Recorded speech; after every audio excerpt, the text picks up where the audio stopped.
বিয়েবাড়িতে যাওয়ার মেয়েদের মূল উদ্দেশ্য হচ্ছে একটু সেজে গুজে যাওয়া। আর আমরা যারা এই প্রফেশনে আছি, যারা অন্যদেরকে সাজিয়ে গুজিয়ে বিয়েবাড়িতে পাঠায়, তাদেরই কিন্তু লাস্টে বিয়েবাড়ি যাওয়ার সময় আর সাজগোজ হয় না। তবে এতে কিন্তু দুঃখ হয় না, কাজটা তো ভালোবেসে করি, তাই ওটাও কিন্তু ভীষণ ভালো লাগে। যাই হোক, আজকে অনেক দিন পর একটা বিয়েবাড়ি পেয়েছি, আর সেদিন কিন্তু আমার কোনো কাজও ছিল না, তাই একটু মন খুলে সাজতেও পেরেছি। চলো সেটা দেখাচ্ছি তোমাদের একটু পরে।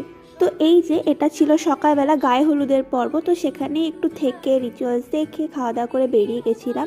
আর আসার সময় তোমার রোডের ধারে দেখতে পেলাম এই কাঞ্চন ফুলের গাছগুলো, যেখানে ভরে ভরে ফুল হয়েছে, তাই আর কি দুটো ফুল নিয়ে নিলাম ওই রাতের বেলা মাথায় দেবো বলে। ঠান্ডা যতই পড়ুক না কেন, মেয়েদের বিয়ে বাড়িতে গিয়ে ঠান্ডা লাগবে সেরকম ঠান্ডা কিন্তু এখনো তৈরি হয়নি।